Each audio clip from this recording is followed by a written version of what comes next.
Benvenuti al 17° incontro con la storia d'Italia dedicata alla figura di Enrico Toti. Forse non tutti hanno avuto la possibilità di studiare le vicende umane di questa leggendaria figura del bersaglierismo italiano.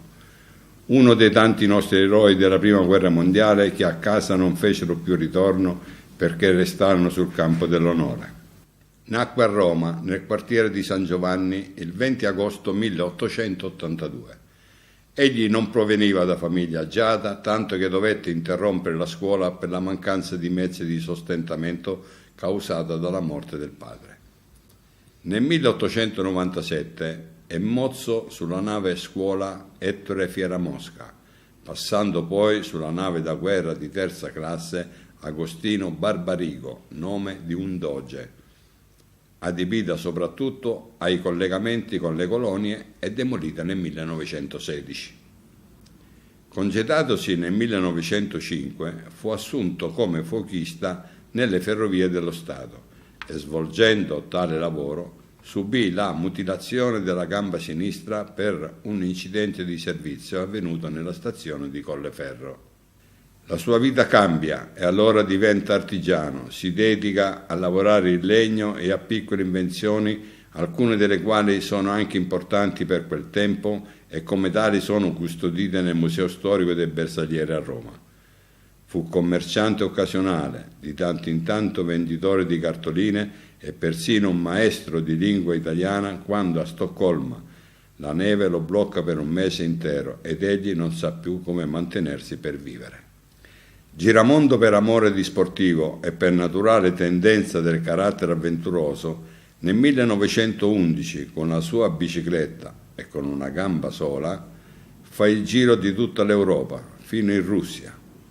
Inizia andando a Parigi, poi in Belgio, nei Paesi Bassi e la Danimarca, fino a raggiungere la Finlandia e la Lapponia. Attraversa la Germania, la Polonia e la Russia, rientrando in Italia nel giugno 1912 dopo aver attraversato l'Austria. Nel gennaio 1913 va in Africa con l'intento di attraversarla tutta, ma raggiunto il confine dell'Egitto con il Sudan, le autorità inglesi gli viedono di proseguire giudicando il percorso troppo pericoloso e così gli impongono di concludere il viaggio e lo rimandarono al Cairo, da dove fece ritorno alla sua città per dedicarsi con successo alla lavorazione del legno. Allo scoppio della Prima Guerra Mondiale, Enrico Toti presentò 3 domande di arruolamento che furono respinte. Quindi decise, nonostante tutto, di inforcare la bicicletta e di raggiungere il fronte presso Cervignano del Friuli. Qui fu accolto come civile volontario e adibito ai servizi non attivi, privo quindi delle stellette militari. Una sera però, fermato da una pattuglia di carabinieri a Monfalcone, fu obbligato a tornare a casa perché trovato in zona di combattimento senza autorizzazione. Con la sua tenacia riuscì ad entrare una seconda volta, sempre come civile volontario, presso il comando tappa di Cervignano del Friuli, da dove fu trasferito alla brigata Acqui e, su sua richiesta, al reparto ciclisti del 3° battaglione Bersaglieri, dove lo stesso comandante, il maggiore Parite Razzini, gli consegnò l'elmetto piumato da bersagliere, le stellette e il fucile. Egli però, pur adattandosi a fare il portaordini, ha una grande aspirazione, la trincea, e quindi indirizza un'istanza a Sua Altezza Reale il Duca d'Aosta, chiedendo di essere esaudito.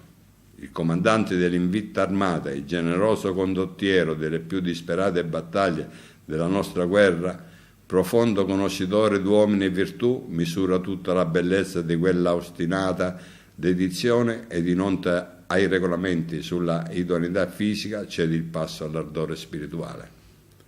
Così Enrico Toti diviene bersagliere tra i bersaglieri ciclisti del 3° battaglione, col quale partecipa a tutte le azioni e a turni di trincea effettuati durante il primo scorcio dell'anno 1916. La mattina del 6 agosto 1916 Enrico Toti è in prima linea, parte con le prime ondate del suo reparto, come testimonia un suo commilitone. In pieno giorno superammo lo sbarramento nemico allo scoperto ed attaccammo ed Enrico era tra i primi.